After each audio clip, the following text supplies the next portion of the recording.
I have a super simple 4-bullet checklist that I like to go through with first-time homebuyers or would-be first-time homebuyers to determine how ready they are to begin the home buying process, and I call it ITAP. ITAP. That stands for income, timeline, area, and people. So let's go through those one by one.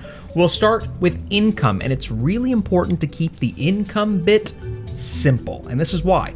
If you do the research about income for real estate purchases on Google or on ChatGPT, you can get really concerned really quickly. You start doing the research and you're like, what is a debt to income ratio? And what is an aggregate? Like, you just don't know what all these things mean, and that's okay.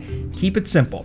For income, we need to know, do you have regular, repeatable, recorded income going into a bank account on a weekly, bi-weekly, or monthly basis? Do you have that? That's it. That's all we need to know. Okay, can we prove that you're making income at a particular amount on a month-to-month basis? That's it. Okay. The second thing you need is to make sure that you have a reputation for paying your bills. I'm not specifying a certain credit score. I'm not specifying that you need a certain amount of debt or certain types of accounts or a certain age of accounts. Don't worry about all that. We can get to all that later. We just need to determine right now, do you have income and do you have a reputation for paying your bills? So that covers income. Let's go on to the second part of ITAP, which is timeline. Is there something that's causing you to need to move sooner than later? Is there a timeline? Are you up against the end of a lease? Do you have a relationship starting? Do you have a relationship ending? Are you moving to be closer to family? Do you have a job starting? What is that thing that is the impetus for your move? Now, by the way, some people tell me, they say, well, I don't really have it. I could move now, I could move later. It just doesn't really matter. For those people, I would just keep in mind that the general trajectory of real estate prices over time is up, and sometimes way up. So you just have to think that if you were to buy at this same time next year, when prices are potentially 3 to 5% higher, are you going to be in a position income-wise where you're making 3 to 5% more so that you can make up for that increase? Okay?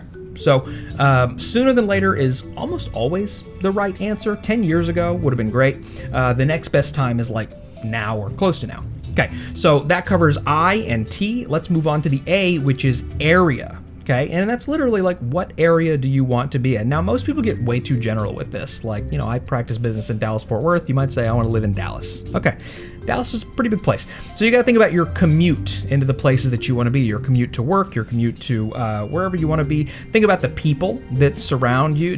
Who do you want to be near? Who do you want to not be anywhere near?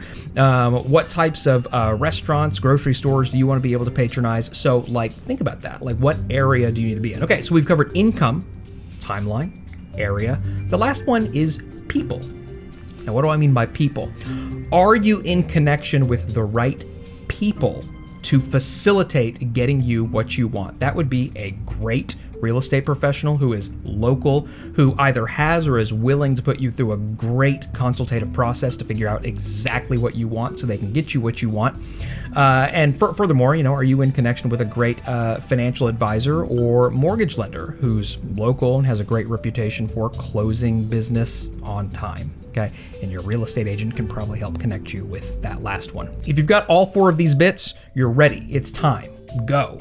If you don't have all 4 of these and you're missing 1, maybe 2, maybe even 3, then I'd like for you to reach out to me and so I can help you get in the right positions. Now, the final thing that I'll let you know is that I'm releasing a book, The Millennial's Guide to Home Ownership, later this year. That's going to be released as an ebook probably by the beginning of November. So if that's something you'd like to get on the wait list for, I will have the link in the description. Until then, enjoy ITAP and let me know what you think in the comments.